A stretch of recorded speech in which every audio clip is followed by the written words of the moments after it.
tax credit or the feed-in tariff. I mentioned the production tax credit, which is like a certain amount of extra, like 2 cents, 5 cents, 10 cents extra over the going market rate for electricity for solar, for instance, as an incentive. The other idea is the feed-in tariff, which is common in Europe. In Gainesville, Florida, the utility of Gainesville, Florida, the regional utility there, is the first in the nation to implement a feed-in tariff.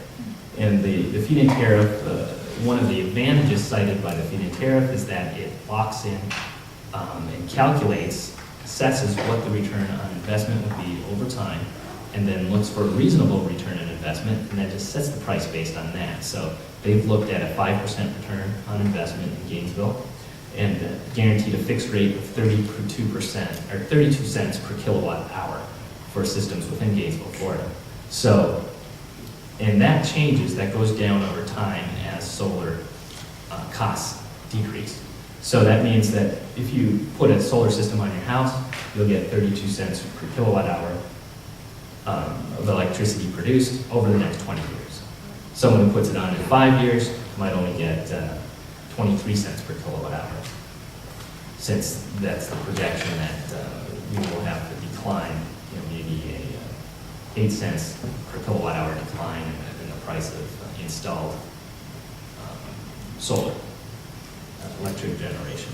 So the feed-in tariff is another alternative. It can be used in the place of the RPS or in combination with the RPS.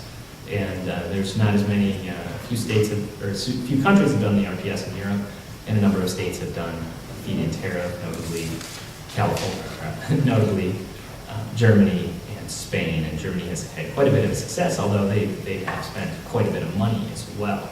So it's been quite costly since solar, they're not their solar resources are extremely low. It's a very cloudy country, so it may not be bang for buck, but the most efficient way. But they've also become leaders in solar manufacturing and solar implementation, and they have fairly low solar installation costs.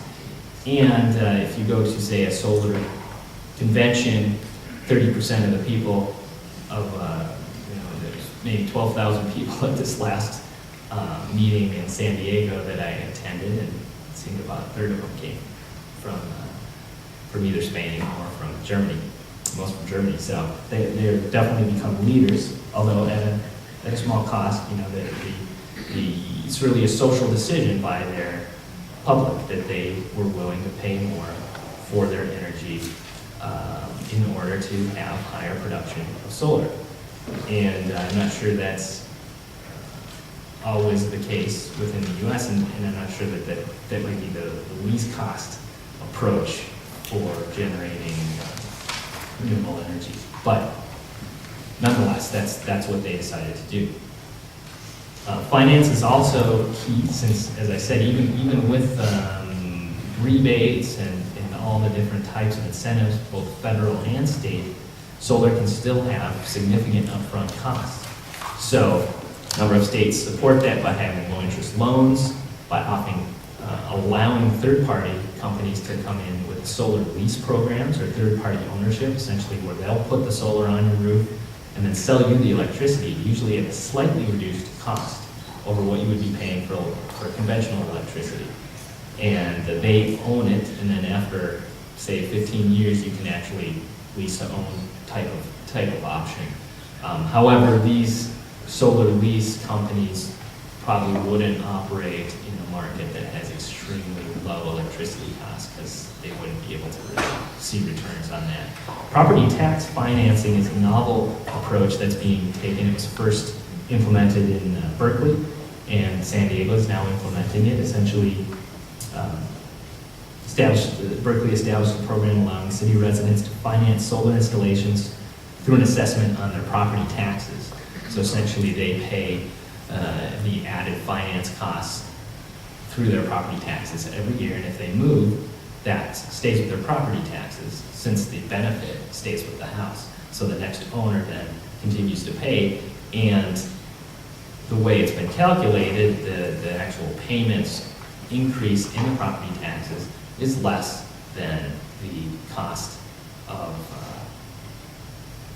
buying conventional electricity or break even. So there's really no, if you want to pursue this type of program, solar can be given all the federal and some of the states incentives over 20-year financing. If it's done right, it can actually be slightly cheaper than conventional electricity.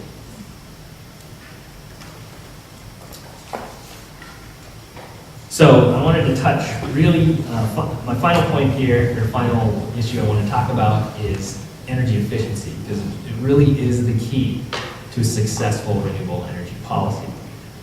If you look at the growth in demand across the US, it's about 2.2%.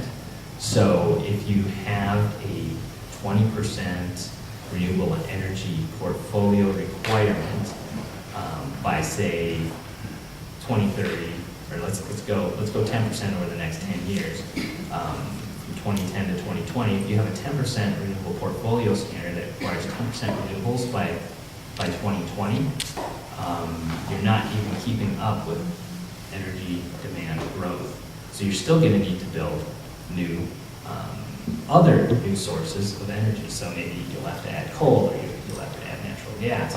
So for states to really maximize their energy or their renewable portfolio standards, it's important to implement energy efficiency at the same time. A number of states have requirements that say the utilities must meet 1 to 2% of new demand growth, or not just new growth, of total demand each year with energy efficiency. So if there's a 2% growth in demand every year, and there's a 2% energy efficiency requirement, that levels demand. And then the energy efficiency standard is much easier to meet. You don't have to build as much energy efficiency. The renewable portfolio standard is much easier to meet because you don't have to build as much renewable energy. And in general, energy efficiency is the least costly approach to meeting new demand. So if you increase your energy efficiency, you build less renewables, and keeps rates lower. In addition, can actually lower rates in the long run, even with the addition of renewable energy, since the decreased need for consumption, while the rates might increase slightly because of renewables or because of the just inevitable rise in building new energy generation. If you increase energy efficiency, you decrease the amount of energy needed to be purchased by consumers. So while their unit cost might increase slightly, the units consumed decreases. So they may actually see a decrease. And that's how a lot of states are looking when they're calculating their cost of renewable energy policy and climate policy, actually, because key components of a lot of climate policy is dramatic energy efficiency. So some of the benefits: it reduces the need for new power plants, avoids carbon costs, and as I mentioned, is key to meeting renewable energy goals. So a number of states have these energy efficiency resource standards, essentially requiring that states meet a certain, or that utilities meet a certain percentage of total demand each year with energy efficiency. One program I wanted to highlight was Energy Efficiency Vermont, since I think it's been around for quite some time.